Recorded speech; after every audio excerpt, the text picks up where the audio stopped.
Hi, good evening. Happy Hanukkah. Okay, we're looking at the first three Mishnayot of chapter 4 of Megillah. And there's a main subject and sort of secondary subject.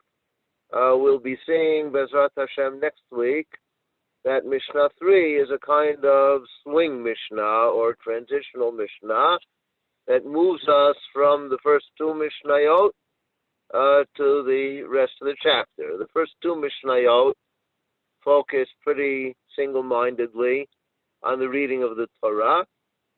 And the third Mishnah, which talks about the notion of minyan, that's our term, not the Mishnah's term, notion of minyan, okay, a quorum of 10. Actually, since it includes Kriyat HaTorah, is in a way a kind of a follow-up to Mishnahs 1 and 2. And it also mentions some other things that require minyanim, that some of the things that require minyanim they require minyan that will be picked up in the continuation of the chapter. Okay, so we're going to treat Mishnahs 1 through 3 as a unit. It's actually more like 1 and 2 are a unit, an opening unit, and Mishnah 3 is a kind of transitional Mishnah to the later section of the chapter that we'll be looking at next week. Now, we already mentioned last week that the opening of Chapter 4, the theme of Kriyat HaTorah, picks up on themes that were already introduced at the end of Chapter 3. So one of them, of course, is Kriyat HaTorah itself. But what else in the first couple of Mishnayot of Chapter 4 pick up on themes that were introduced at the end of Chapter 3? There's a discussion of specifically which text should be read for different occasions. Okay. In Chapter 3, we talk about which precise texts should be recited on different occasions. And in Chapter 4, the focus is a little different. The occasions are there, but instead of specific texts, what does the Mishnah substitute? What's the topic of reading on different occasions? The number of aliyot, number of people who are called to the Torah. Right. Okay, the focus is on numbers. Okay, how many people are called to the Torah on each given occasion? Okay, so we're picking up on the different occasions for reading the Torah, and in Chapter 3 we're talking about the text, and in Chapter 4 we're talking about the number of people. It's interesting to think about why is this number of people such a central point of interest for the Mishnah. And one other point of comparison / contrast between the end of Chapter 3 and the beginning of Chapter 4 that I'd like to pick up on is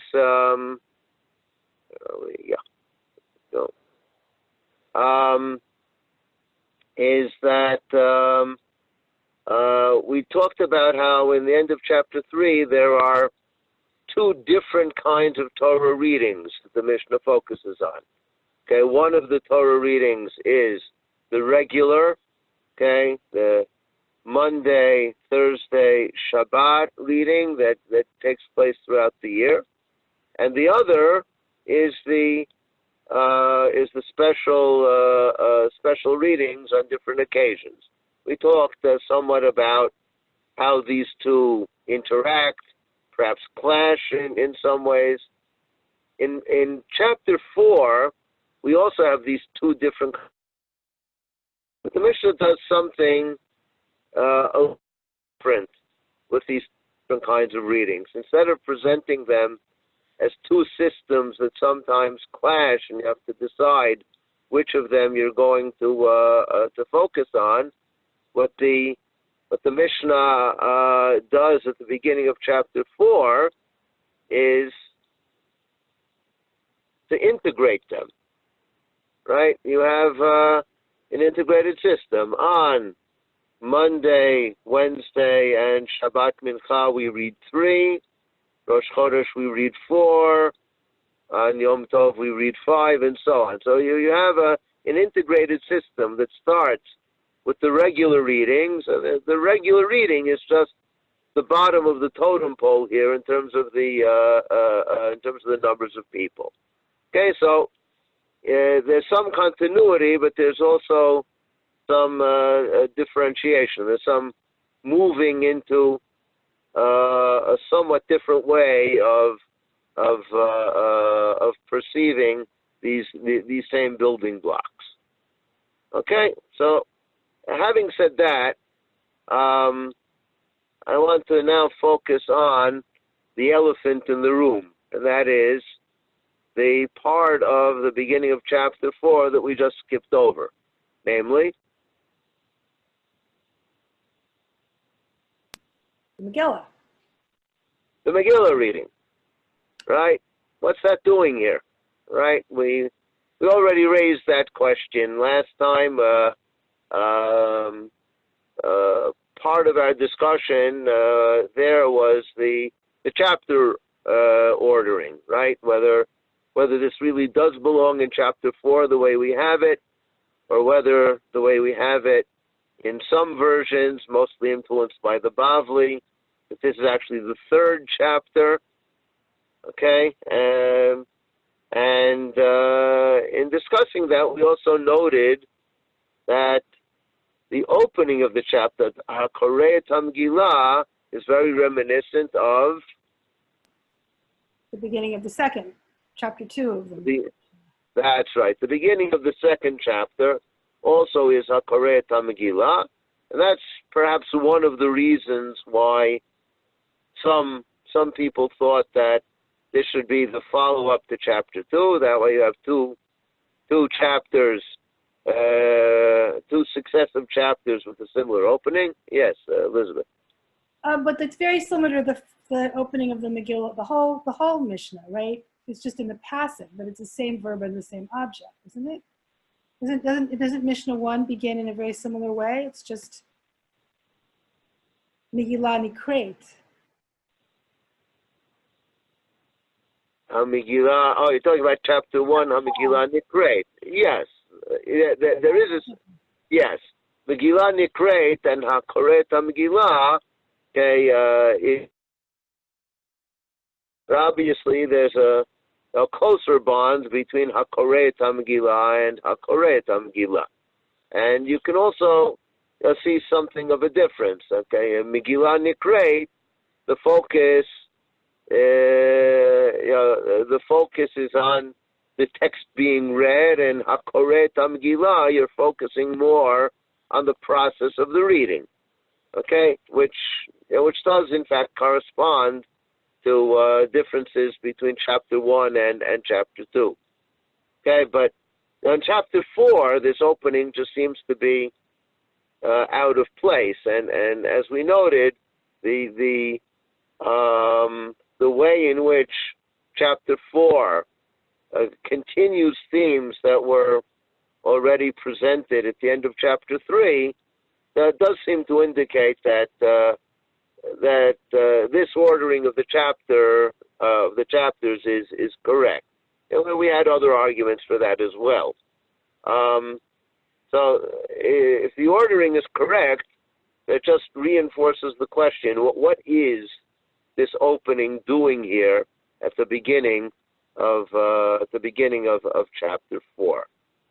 Okay, so in order to do that, we have to take a closer look at what exactly the Mishnah has to say about the reading of the Megillah. Okay, Megillat Megillah omeid v'yoshev. Okay, now here I'd like to call your attention to an interesting, where are we? Let's get back here, yeah. An interesting variant text, the beginning of chapter 4. Okay, here we have the Kaufman manuscript. Okay, it came out a little small in this facsimile, so try to focus on Hakoreh et HaMegillah. Here's the beginning of chapter 4. Hakoreh et HaMegillah, Omeid Yoshev. Now, how does that differ from the text we have before us? We're missing a vav. That's right. We're missing a vav. Okay? In our text, the text we have before us, it says, Hakoreh et HaMegillah Omeid V'Yoshev. Can stand or sit. Okay? And that's a standalone sentence.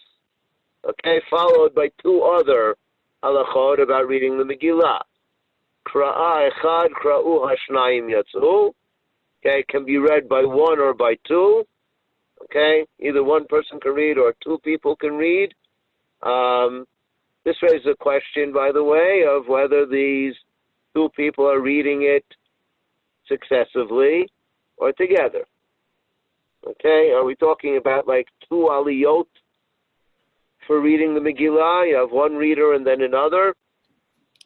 Or are we talking about two people reading together? We'll see a bit further on that the Talmud understands it in the second way, talking about two people reading together. Okay, and then the third statement in our version of the Mishnah, Makom shenagu levarech yivarech, v'shelo levarech lo yivarech. Okay, that there's some places that had the minhag of reciting a blessing over the Megillah, okay, and other places did not have it. In other words, it's not required to recite a blessing over the Megillah. There's been some interesting discussion in recent years as to whether we're talking here about the bracha before reading the Megillah or the bracha at the conclusion of reading the Megillah.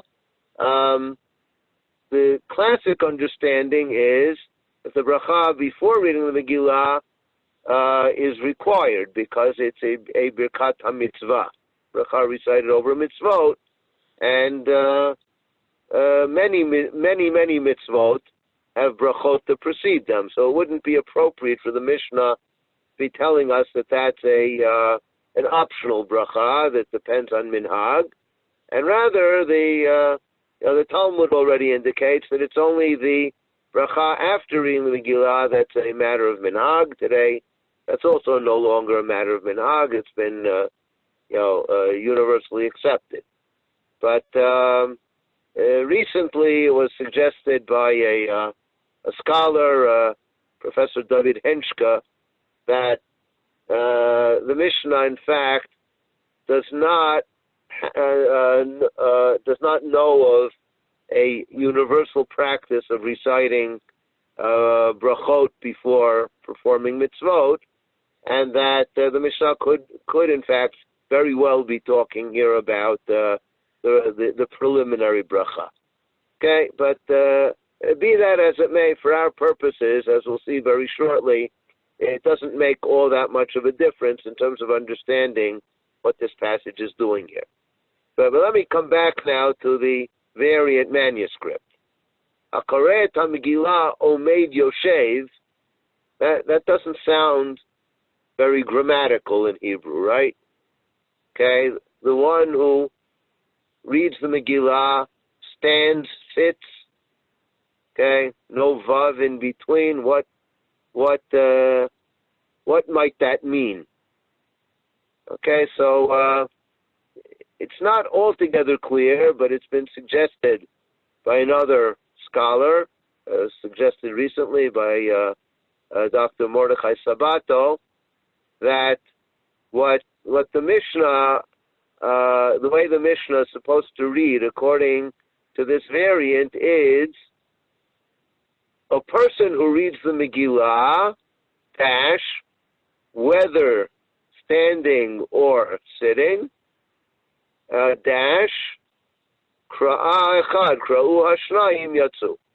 Because it's all one run-on sentence. Okay, and the Omed Yoshev is kind of interjected in the middle of a sentence. Okay, what the Mishnah wants to say is when you read the Megillah, you could read it one person or you could read it two people, okay, and regardless, yatsu. But in the middle, the Mishnah interjects, oh, and by the way, it could also be recited either standing or sitting, okay? And the way it would look is like this, right? HaKoreh Megillah dash Omed Yoshev, whether standing or sitting, dash or hyphen, Kra'ah echad, kra'u hashnayim yatsu. Okay, so so there are the two statements in the Mishnah or three statements in the Mishnah.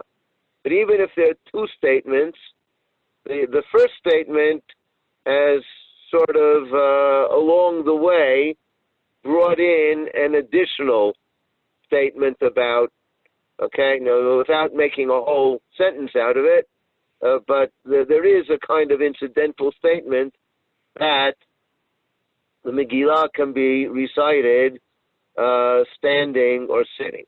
Okay, now, why are these halachot selected, and why are they put here at the beginning of chapter 4?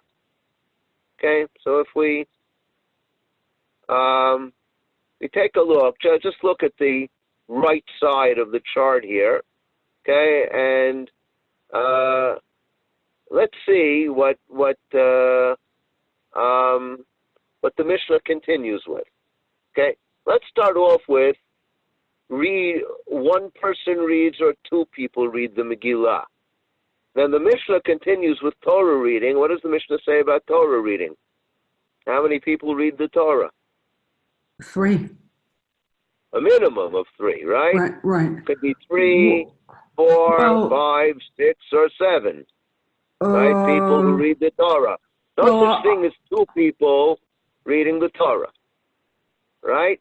Oh, yeah. So, okay. That's if we, okay, so if we read Kra'ah echad, kra'u hashnayim as being reading in succession, so the Mishnah, the continuation of the Mishnah, contrasts that with reading the Torah. Reading the Torah can never be either 1 or 2 people. It has to be a minimum of 3.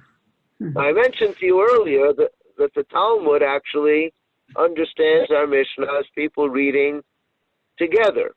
Okay, and look at what the Talmud has to say about that. Okay, if you're looking at the right side of the chart, the third line. Tana, okay, this is a baraita, masha'ein kein b'Torah.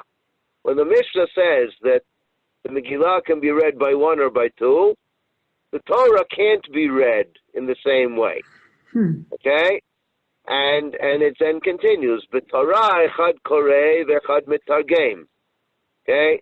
Uvalel v'Megillah afilu 10 korin v'asara metargemin. Okay? So for Hallel or for the Megillah, you can have 10 people reading and 10 people translating. Okay? When it says 10 people reading, it means 10 people reading all at once. And the Talmud explains why for Hallel and Megillah this is possible, and for Torah reading it's not.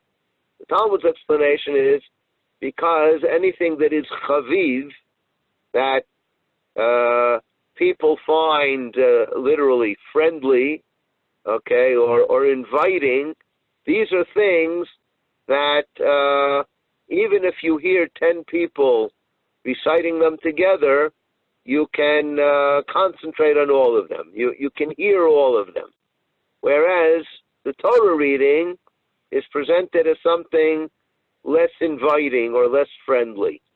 Okay, in other words, the proper mood for Torah reading, something much more solemn, okay, than the Megillah reading. In fact, I dare say that most places, the Megillah reading has a very festive air to it, right? especially, with all the kids coming and making noise for Haman. And there are places that have all kinds of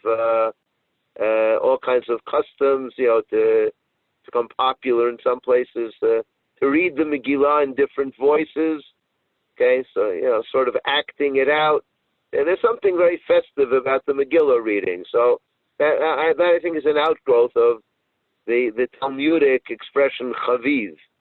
Okay, so that's why when you're reciting something chaviv or listening to something chaviv, you can hear more than one person at the same time. Okay, but for the Torah reading, which is more solemn, more somber perhaps, you have to concentrate on every single individual. You can't hear two voices at the same time. Okay, so be that as it may, yes.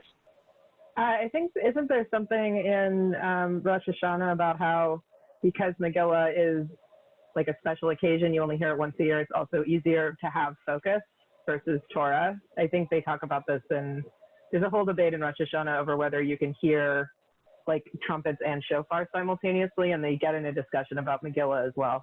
That's right. That discussion, Rosh Hashanah, is a parallel discussion to the Talmudic passage I quoted here. I quoted it from Massekhet Megillah around our Mishnah, but you're absolutely correct that the Mishnah in Rosh Hashanah about blowing the trumpets and the shofar at the same time occasions a similar discussion. Okay, about how can you hear two different things at the same time, and they come to some of the same points that the Talmudic discussion has here in Megillah. Okay, so one way or the other, I think it's clear, regardless of how you read this halacha about the Megillah reading, whether it's reading it two people at the same time or one after the other, the Torah reading is being contrasted with the Megillah reading. Okay, either by the Mishnah itself, the number of people who read in succession, or by the Baraita that the Talmud cites. Okay, let's move on to brachot.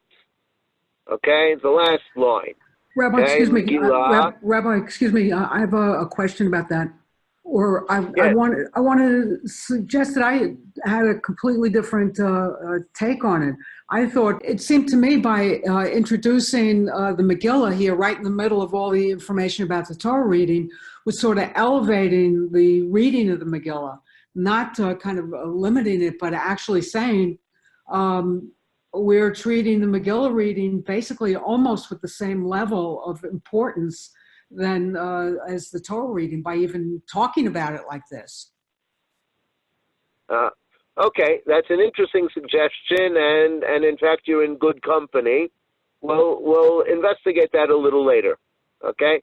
First, I'd like to get all the data in place.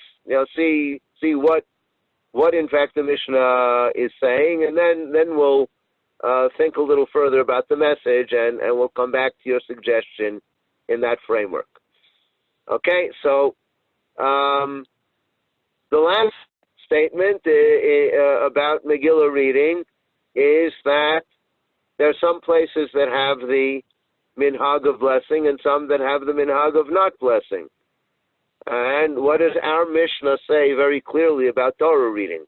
There is a blessing before and after, and it matters who says it. Okay. If you look, the Mishnah repeats this on more than one occasion. Okay, you have at the end of Mishnah Aleph, towards the end of Mishnah Bet, in the middle of Mishnah Bet, the end of Mishnah Bet, the Mishnah repeats, Hapoteach v'achotem b'Torah mevarech lefaneo le'achareha. Right? So, the Mishnah is reflecting the older practice, which we don't follow. We have the practice that every aliyah has a bracha before and a bracha after. The practice the Mishnah is codifying is that the first oleh would recite the bracha before the reading, and the last Oleh would recite the bracha at the end of the reading. Okay, which actually makes a lot of sense, because effectively, who is making the bracha? Okay, it's really not the individuals who are making the brachot, but rather The community? It's a communal obligation. that's right. In other words, each individual has to see himself as representing the community. Okay, and so the community makes a bracha before reading the Torah and at the conclusion of reading the Torah. And so the individual who gets up first will, on behalf of the community, make the preliminary bracha. Okay, the one who gets up last will, on behalf of the community, make the last bracha. Okay, but already in the Talmud we see that there's a more individualistic move.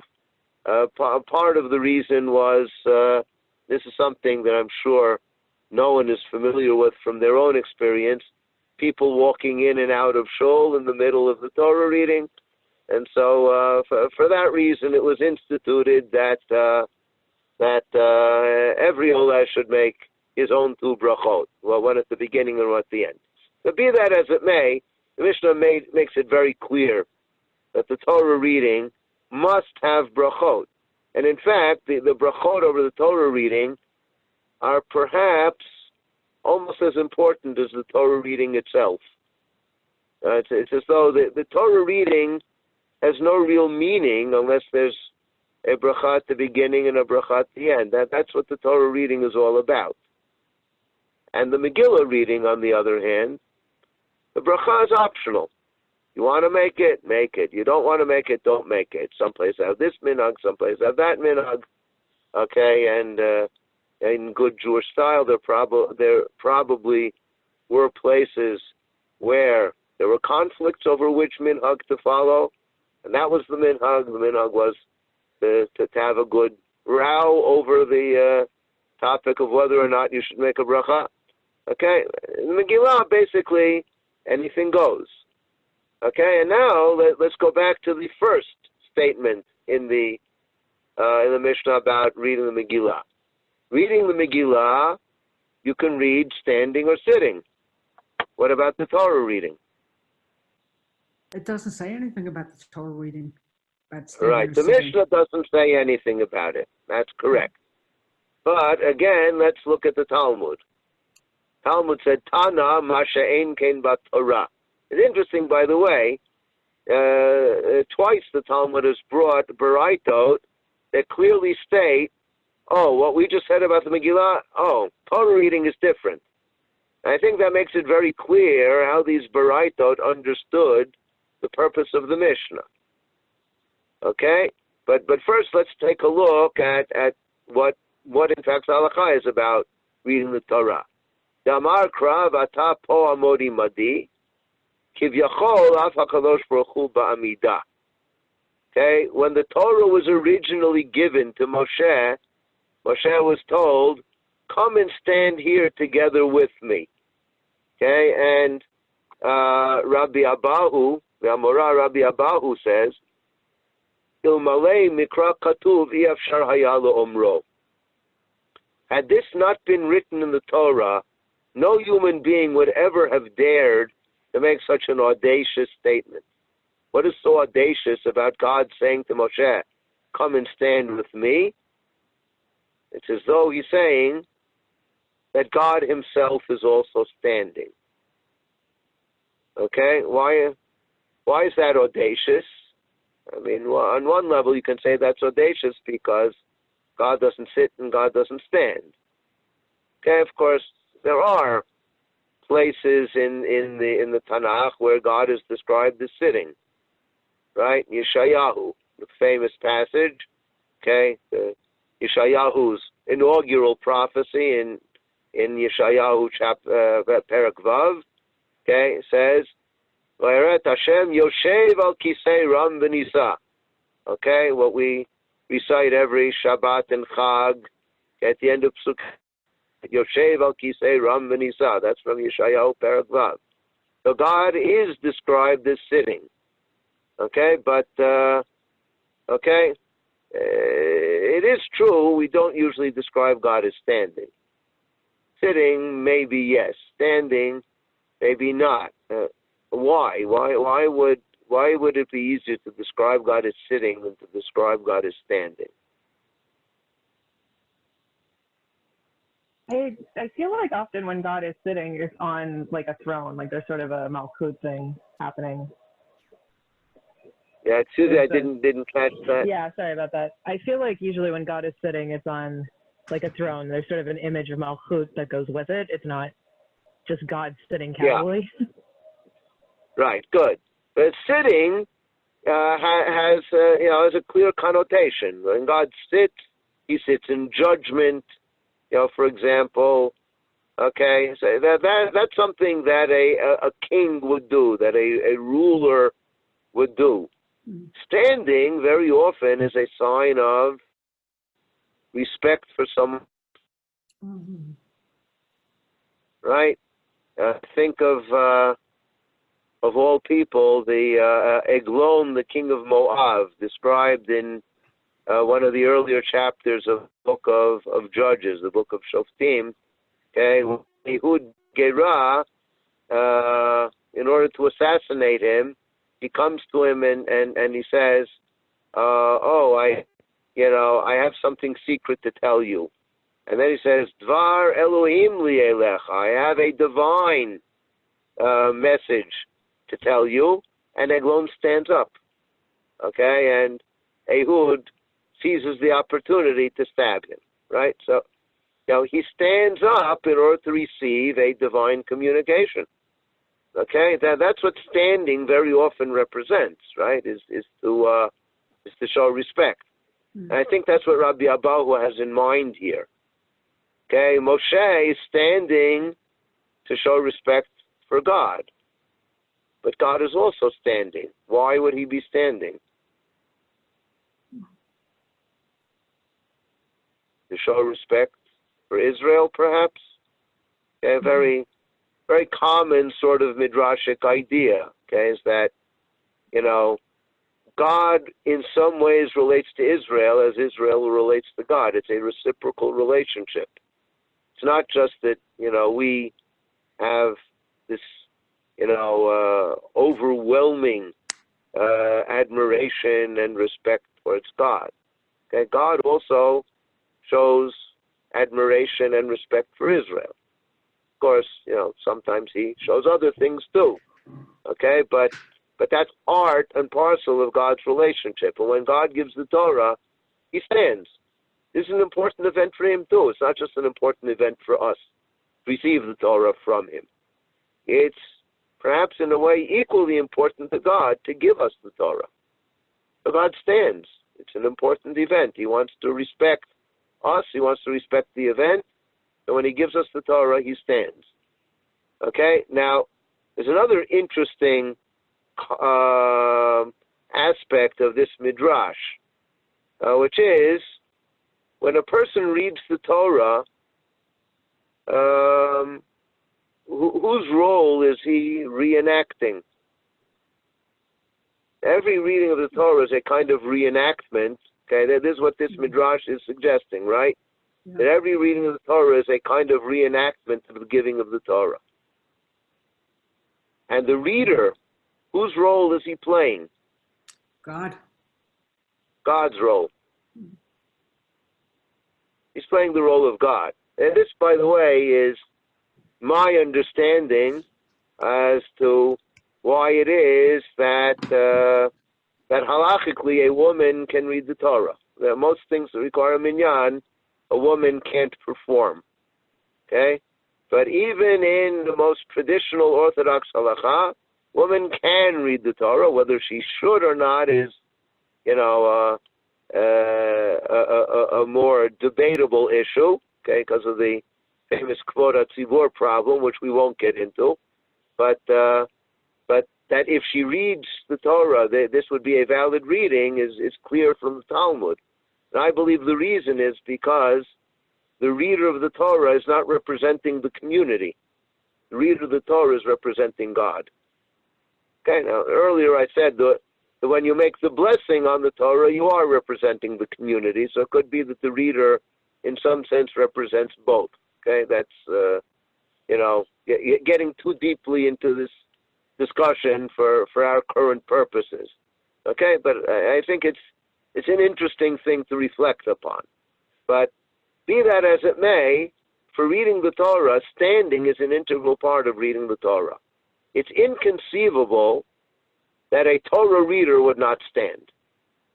Okay, it just doesn't fit our conception of what Torah reading is all about. But reading the Megillah, absolutely, stand, sit, whatever. What's the pattern when we compare the Torah reading to the Megillah reading? Okay, what is it that in fact that we see? In all of the relevant categories, it is lighter or looser. Things become optional. It sort of patterns the Torah, but always taken to a lesser level. That's right. Okay, so let me come back at this point to the point that Sherry suggested earlier. That in fact is the way that I mentioned earlier, Mordechai Sabato. This is Mordechai Sabato's bottom line on what this Mishnah is here for. Okay, he argues that since Megillah reading was a late institution and a somewhat controversial institution, so the Mishnah wanted the laws of Megillah reading and the laws of Torah reading. Okay, and in order to do that, so we have these comparisons. Okay, everything that we say about reading the Megillah sort of patterned on something in the Torah reading. Okay, but if we note the point that Madeline has suggested, okay, we're not talking here so much about a comparison as about a contrast. All these things that we're very particular about when we read the Torah, we're not at all particular about when we read the Megillah. Okay? Reading the Torah, it's absolutely essential that the Torah reader stand. By the way, Mishnah is not talking about the audience. Okay? The audience can sit. Okay? There is a later opinion that the audience should stand as well, but by and large, that's not accepted as halachically mandated. Okay, but the reader, at least, is required to stand, but not for the Megillah. Okay, for Torah reading requires more than one individual participating in the Torah reading, but only in succession. Okay, Megillah reading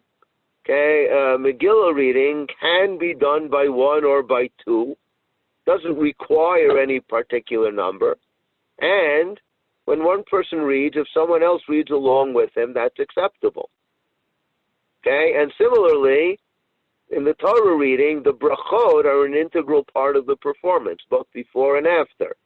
In the Megillah reading, the brachot are not an integral part of the performance.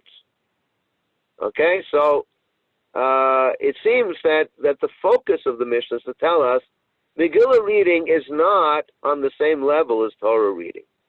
That's why my sense is that the point of the Mishnah is not sort of fortify the authority for reading the Megillah, to fortify reading the Megillah as something that's really important. If anything, it's to demote the reading of the Megillah. Say the reading of the Megillah should in no way be taken as being equivalent to the reading of the Torah. And here I'd like to come back again to the comparison to chapter 2. Chapter 2 also opens with Hakoret HaMegillah. But in chapter 2, we also addressed the connection between reading the Megillah and reading the Torah. What did we say about it back there?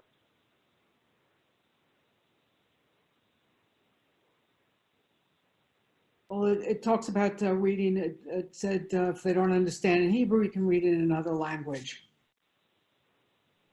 Okay, so we talked about the language, that the Megillah can be read in different languages, although there's a preference for Ashurit for Hebrew. It can be read in other languages. Okay, how does that compare with the Torah?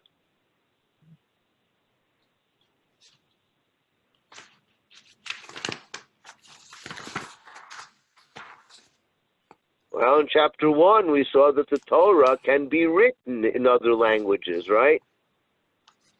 Okay, 1:8, Mishnah 1:8. So the Torah can be written in other languages. Okay, what else did we see about Megillah reading that compared it to Torah reading?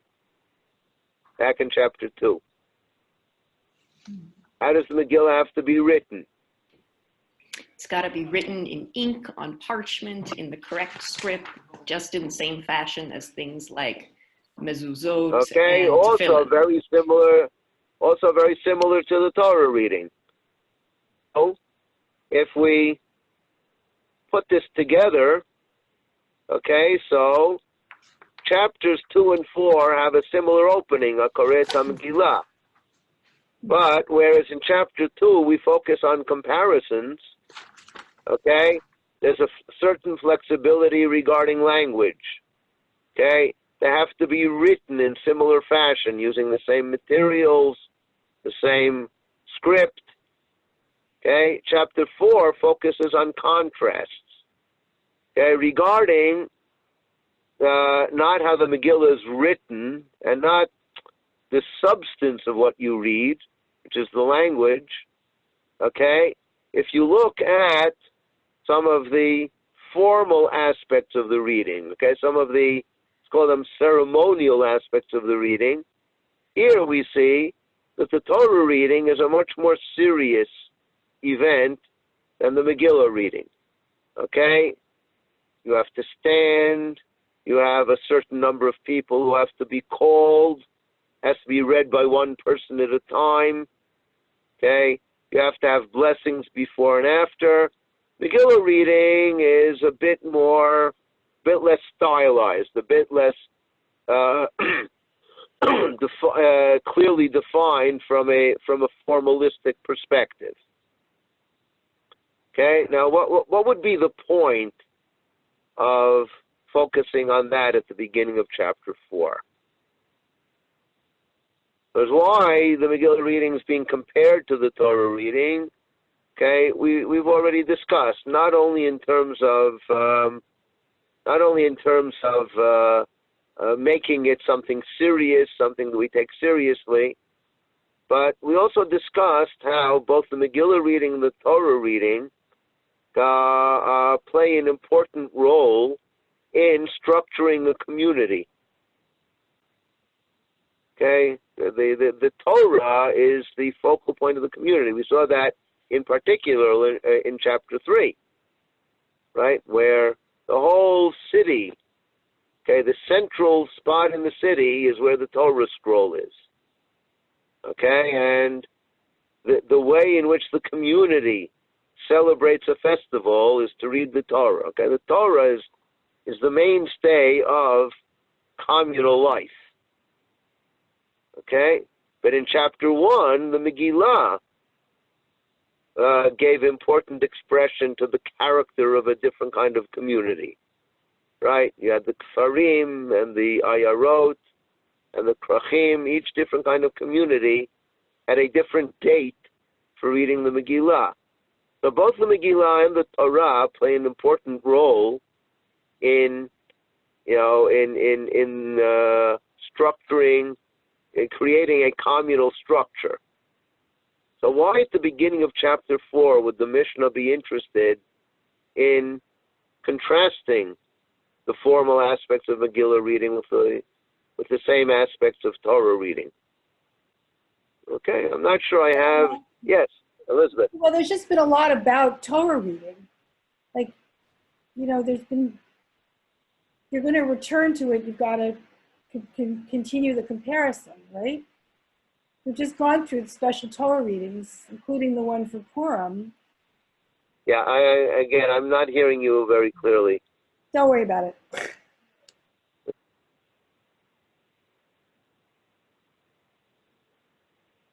You continue. Yeah, okay. Yeah, I don't know if I have the answer to it, but let me suggest a way of looking at it. Okay, we saw in chapter 1 how reading the Megillah is a kind of preliminary. Okay, it's supposed to take a community and prepare it to lead on to something else, right? We saw that same idea recurring in chapter 3. The month of Adar as a preparatory month, and we have the special readings that fill up almost all of the month of Adar as, you know, moving us from Purim to Pesach, moving us from this sort of preparatory stage to the real thing, which starts in the month of Nisan. What I would like to suggest in our connection is that the Torah is an expression of a community that exists, and the Megillah something that helps to create a community, helps to forge a community. Okay? When the community gets together to read the Torah, so you have a very stylized ceremonial performance with the details that express that kind of communal structure. When the community gets together to read the Megillah, it's a kind of community in formation. And as a result, they don't have that same tight structure. They don't have that same ceremonial aspect to it. Okay, and there's something, you know, freer about it, which enables every community to sort of, you know, grope their way to what fits for them, what works for them. Okay, so what I'm suggesting is that these two performances both play a major role in structuring a community, but the Torah reading expresses what it means to be a community with a structure that you're expressing through that Torah reading. And the Megillah reading is more about how people come together to try to forge and create that kind of community. And that's perhaps what the Mishnah wants to indicate by making these contrasts. Okay, that's my thought on the matter, and you know, any further thoughts or reactions will be most welcome.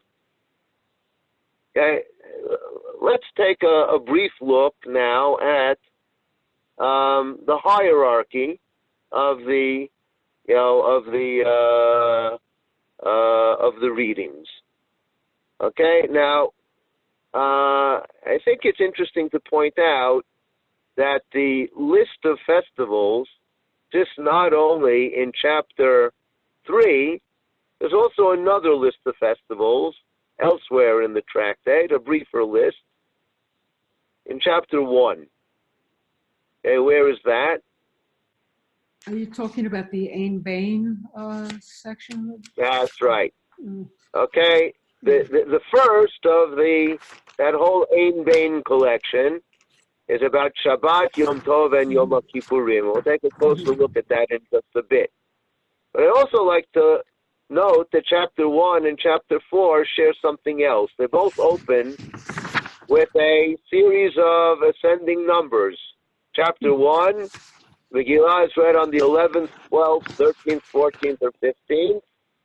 And then the Mishnah says, Lo pachot v'lo yoter, not earlier and not later. At the opening of chapter 4, okay, we have a list of 3, 4, 5, 6, 7 Torah readers. And again, ein pochatin, and in some cases, ve'ein mosifin. You can't have fewer or more readers. And in one case, at least, on Shabbat, you can't have fewer, but you can have more. Okay, which is an interesting twist on that theme. So chapters 1 and 4 also have something in common. And I'd like to look in particular at the way the festivals are presented.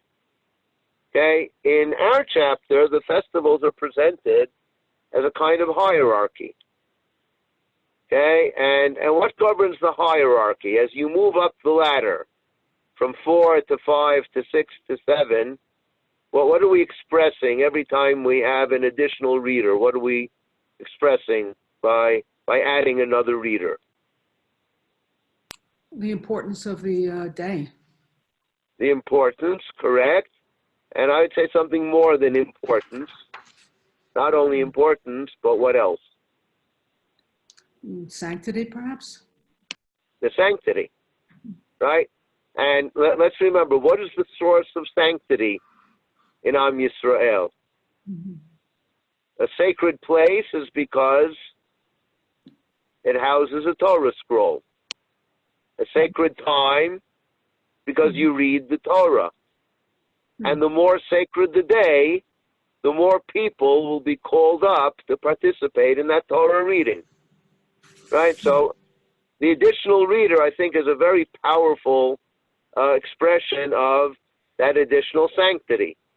Now let's go back and look at the Ein Bain in chapter 1. The difference between Shabbat and Yom Tov is Ochel Nefesh. What does that tell us? Which day is more sanctified? Shabbat. Shabbat, because you can't prepare food. Right. Ein ben Shabbat Yom Kippurim, Ella, whether it's punishable by man or by God. So what day is more sanctified? Shabbat, right? Shabbat, which is punishable by man. That's an interesting paradox. Okay? What's punishable by man, it has greater sanctity than what's punishable only by God. Okay? So what stands at the pinnacle of sanctity in chapter 1? Shabbat. Underneath it, Yom Kippur. Underneath it, Yom Tov. Okay, and in our chapter, on Yom Tov, you have 5 readers. On Yom Kippur, you have 6 readers. On Shabbat, you have 7.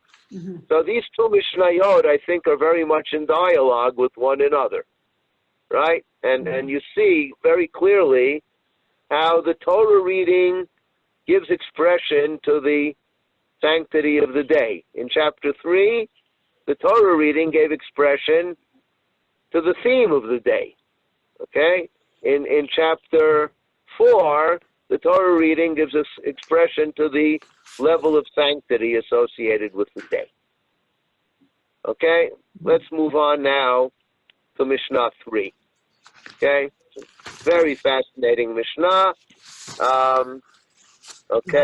We don't have that much time left, so we'll try as much as possible to do justice to this Mishnah, okay, in the time we have available.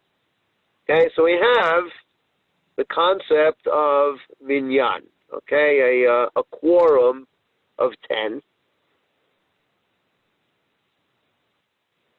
But it's interesting that the Mishnah divides into sections, okay? How would you divide this Mishnah into sections?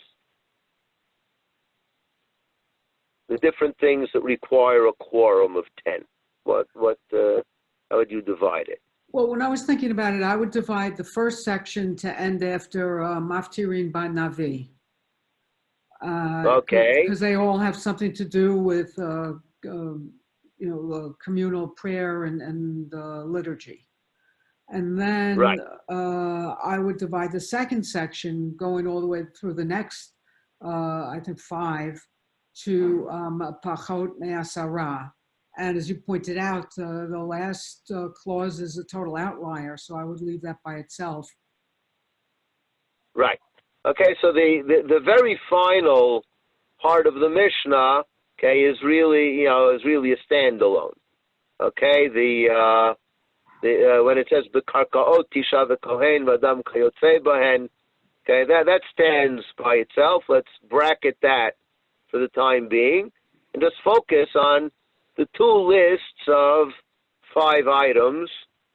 That's an interesting number. Why? Grand total of 10. Okay, 10 items that all require a quorum of 10. Okay, so I think that's not accidental, but it divides into 2 groups of 5. Okay, the first group of 5 are all liturgical performances that center on a Beit Knesset, a community that comes together to pray together, from Porsin al Shema, which is some form of communal reading of Shema, okay, continuing with Ovrin Lifnei HaTeva, that's what we call Chazarat Hashatz, Nos'in et Kapehen, standing in the middle of this group of 5, the priestly blessing, somehow, brings things together. And then we move to Torah reading and Haftarah reading. Okay, so it's like, okay, Shema and prayer, 2 things at the end, reading the Torah and reading the Haftarah, and in the middle you've got the priestly blessing. Okay, so that gives an interesting structure to communal prayer, which is something to think about for future reference. Okay, and then we move into the second section. Second section is Ma'amad Umoshav, which is some kind of ceremony that they performed at a funeral. Okay, and it's somehow related to comforting the mourners. And interestingly, Ma'amad Umoshav will remind us of a key term that we look. Remember, Omeid V'Yoshev? Okay, so somehow there's a comparison between this standing and sitting performance that at a funeral and the standing or sitting that's involved in public worship. And then we have several brachot that are recited in the framework of Birkat HaMazon. Okay, so we have Birkat Avelim. We don't have that today, by and large, but you can still find it in some Sidurim. Okay, that in reciting Birkat HaMazon in a house of mourning, you're supposed to add a special bracha for the Avelim. Okay, Tanchumei Avelim.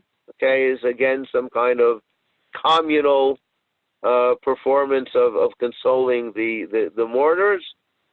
Birkat Chatanim, okay, that's what we usually call Sheva Brachot. Okay, so these are, and Mizamnin Bashem. So most of these have to do, in fact, with the benching. Okay, and several of them have to do with mourning, and an additional one has to do with weddings. So these are communities functioning outside of a purely liturgical context,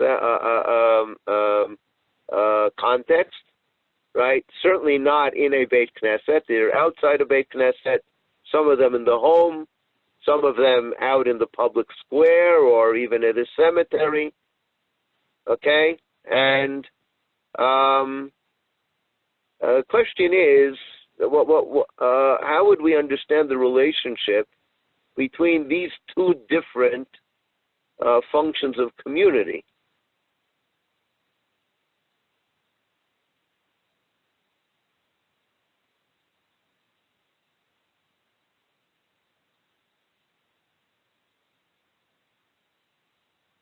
Well, the second group identifies members of the community who are vulnerable, who are particularly in need of communal support at key moments in what they're going through.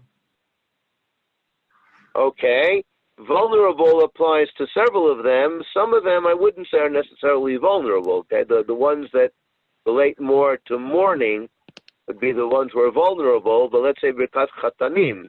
No, I would consider that also somebody, people who are at that moment in their life undertaking such a significant transformation. I think that's extremely what I would consider vulnerable, in need of communal support. I think there's also, if at the very beginning of Megillah, we talked about the difference between a village and a town, as a village is a place that can't get 10 people on a regular basis. And so there's this discussion of how you could shift the timing so that 10 people can come together for a reading. There's also this notion now that we have here that forming a community is not just about having people who can come together for liturgical reading purposes, but you might talk about it as vulnerable, but also just kind of all of the social communal elements. We're now 50-50 in the realm of having constituted this community in a ritual space. To have a real community, it also has to be able to come together for these social communal outside of the synagogue functions. But these are, Yes. two of these outside of the synagogue functions are discussed, like they're d'oraita obligations. So you have to make a blessing on bread or having had bread, and you have to make a blessing, like the Kohen blessing is in the Torah. So I'm wondering, am I missing something that the morning ones would be in there too, or is that not connected? Like these are obligations we have from the Torah. Okay, so there is some overlap between these two halves, okay, as Zoe is suggesting. I'd like to focus more on the contrast, although, you know, you can find some points of overlap and some points of contact, okay, but yeah, following up on what Sherry and Madeline have suggested, okay, you know, I think because Chatanim, I agree with Sherry that, you know, they're undergoing transition, they need support, but I think the dominant mood is not, you know, supporting the vulnerable person. The dominant mood is rejoicing, okay? And, you know, I would see this more as a community sharing, you know, both in the sorrows and the joys of individual members. Right? They're individuals who are experiencing sorrow or joy, and, you know, maybe, you know, this will be a nod towards Sherry's point, maybe in some way the two aren't always so separate. Sometimes they come together, okay? There's some sorrow and some joy that, you know, that are sort of interacting in various ways. And the community is participating in that. They're there for the people, you know, who need someone to share their sorrow, and they're there for the people who need someone to share their joy. Okay, and Mizamnin B'Shem also, okay, it might not be either particularly sorrowful or particularly joyful, but it's also, it's not that people came together in order to bless God. They came together to share a meal. Okay? They want to be together. There's something bringing them together. Okay? The meal is bringing them together. And the Zimun B'Shem is a way of giving communal expression to that togetherness. So the togetherness is not rooted in the liturgy. The first half of the Mishnah is all about liturgy. The community comes together in order to worship. In the last half, the community comes together because people in the community need one another. They support one another. They lean on one another. They do things together. They rejoice together. They express sorrow together. They eat meals together. And to the extent that there are liturgical performances, those are outgrowths of what brings the community together. It's interesting to note that the Talmud is aware of the differentiation between these two. The Talmud brings two very different kinds of sources for why we need a minyan in these kinds of events. So the Talmud starts with Minahani Mili. From where do we know this? Damakra v'nikdashti b'toch b'nei Yisrael. I will be sanctified in the midst of Israel. And then the Talmud continues with an explanation of how we know that the word toch indicates 10. And ultimately it's learned, we don't have time to go through the details, ultimately it's learned from the 10 spies. Okay, why 10 spies?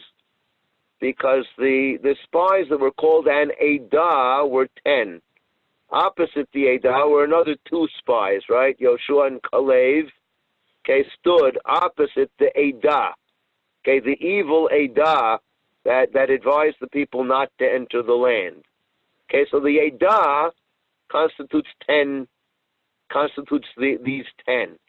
Okay, in the Yerushalmi, they learn it from the story of Yosef. Okay, actually, Parshat HaShavua. Vayavohu b'nei Yisrael lishbor b'toch habaim.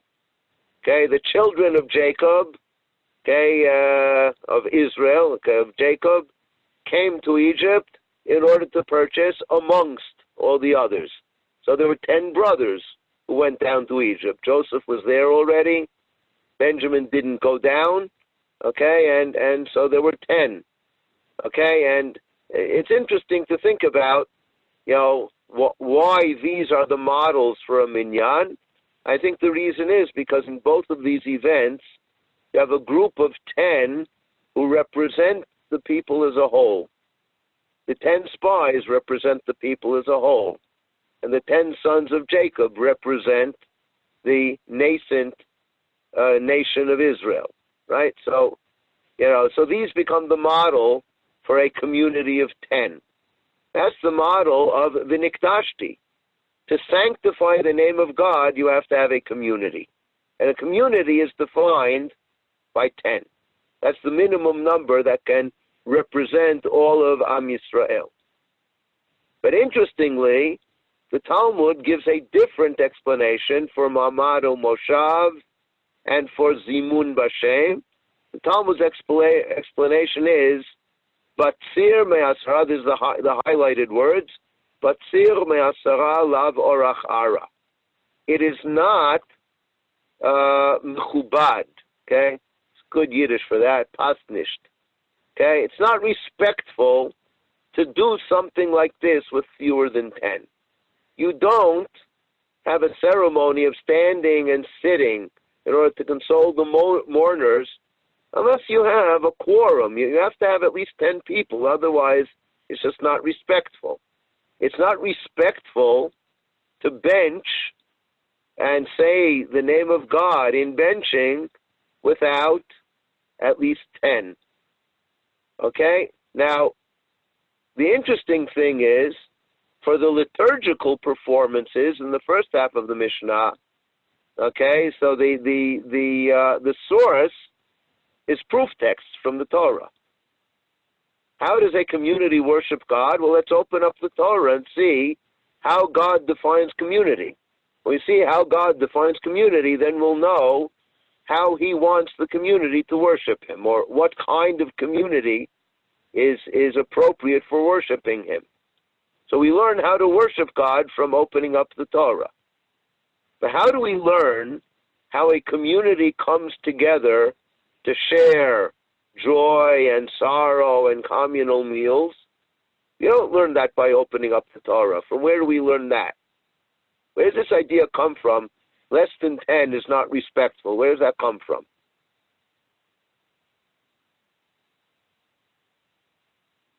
Okay. I don't know if this book is still current, but in my day we would have said from Emily Post.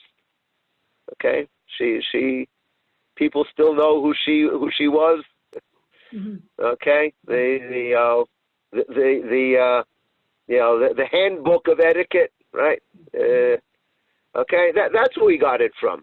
Okay, it's pasnisht. We know that from the inside. We know that because that's how human beings operate. Okay. That's part of our social intuition. Okay, our social intuition tells us you can't have a party with fewer than 10. It just doesn't work. It's not appropriate. It's not the right thing. Okay. Now, when the Mishnah brings these two kinds of community together, I think the Mishnah is making a very interesting statement. Okay, let's take us back to God standing together with Moshe. Our human intuition as to what constitutes a community and the message that we gain from close reading of the Torah as to what constitutes a liturgical community coincide. The way God presents what he understands to be a community for the sake of worship And what we perceive in our own intuition as what constitutes a community for the sake of being together, rejoicing together, sorrowing together, operating together, and so on, it's the same thing. It's the same concept. It comes from two different sources. The two different sources lead us to the same place.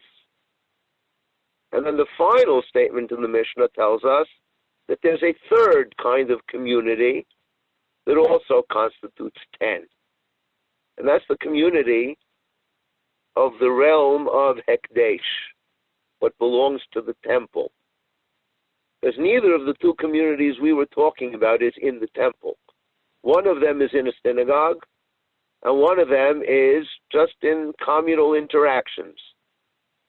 But both of them correspond to what constitutes a community for the sake of determining how sanctity in the temple is going to be evaluated. So the sanctity in the temple, is brought in at the end of the Mishnah as perhaps a kind of overarching model for these two kinds of community that are listed in the two main parts of the Mishnah. Okay, we'll close with that thought for this week. Next week, we have off. I'll call it for Hanukkah. You can call it for whatever holiday you're thinking of. Okay, and Bezrat Hashem in 2 weeks we'll meet for our final class. Okay. Okay. Thank you, Rabbi. Thank you so much. Yeah, wow.